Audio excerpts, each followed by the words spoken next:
Hello बच्चों, चलिए प्रश्न को पढ़ते हैं। प्रश्न है, कार्य बताइए गुणसूत्र बिंदु जैसे सेंटोमीयर। यानी कि बच्चों कि हमें गुणसूत्र अर्थात सेंटोमीयर के कार्य बताना है। आइए बच्चों इस प्रश्न की मुख्य अवधारणा की ओर बढ़ते हैं। मुख्य अवधारणा। बच्चों इस प्रश्न का जो मुख्य अवधारणा है वह है आपका गुणसूत्र बिंदु। गुणसूत्र बिंदु जिसे हम सेंटोमर भी कह सकते हैं। सेंट्रोमियर। बच्चों गुणसूत्र बिंदु या सेंट्रोमियर यह गुणसूत्र संकुचित क्षेत्र है। गुणसूत्र संकुचित क्षेत्र है तो इसे अर्थात गुणसूत्र को छोटी भुजा और एक लंबी भुजा में अलग करता है।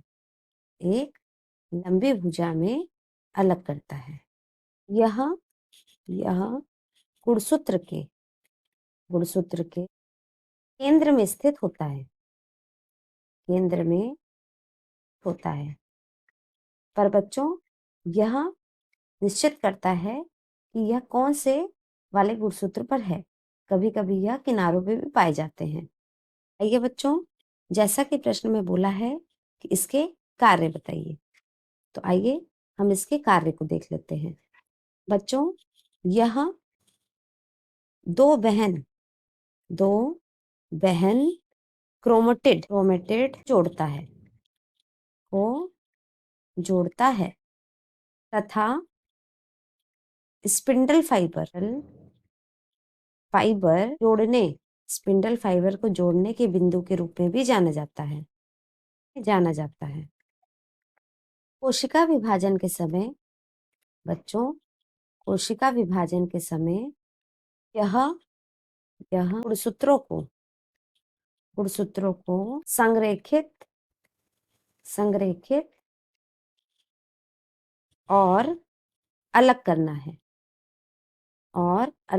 है। ये बच्चों हम अगला कार्य देख लेते हैं। यह कोशिका चक्र की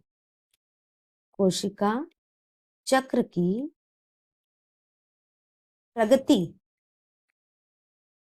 नियंत्रित करता है। कोशिका चक्र की प्रगति को नियंत्रित करता है। आइए बच्चों हम अगला कार्य देख लेते हैं। जो यह कोशिका के निर्माण में पूर्ण भाग के रूप में कार्य करता है।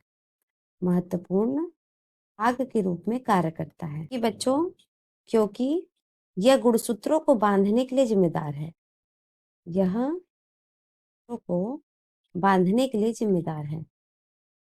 साथ ही साथ बच्चों यह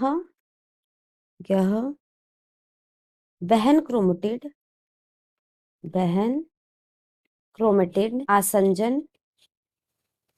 आसंजन और पृथक्करण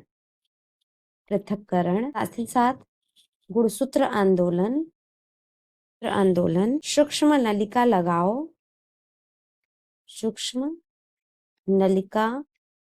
लगाओ हेट्रोक्रोमेटिन स्थापना आदि का भी कार्य करता है। इस प्रकार बच्चों आपको पता चल गया तो गुणसूत्र बिंदु एक संकुचित क्षेत्र है तो छोटी भुजा और एक लंबी भुजा को अलग करता है। कुछ इस प्रकार से बच्चों। और इसके कार्य है बच्चों, यह दो बहन क्रोमेटिड को जोड़ता है और साथ ही साथ स्पिंडल फाइबर को भी जोड़ने का कार्य करता है। साथ ही साथ कोशिका विभाजन के समय गुणसूत्र को अलग करने का भी कार्य करता है और कोशिका चक्र की प्रगति को भी नियंत्रण करता है। साथ ही साथ यह कोशिका निर्माण में भी महत्वपूर्ण भाग के रूप में कार्य करता है, अर्थात गुणसूत्रों को बांधने के लिए जिम्मेदार है। साथ ही साथ क्रोमेटिड यानी बहन क्रोमेटिड के आसंजन, पृथक्करण, गुणसूत्र आंदोलन, सूक्ष्म नलिका लगाव और हेट्रोक्रोमेटिन की स्थापना आदि का भी कार्य करता है। आशा करते हैं बच्चों मुख्य अवधारणा के आधार पर प्रश्न का उत्तर समझ आया होगा। धन्यवाद।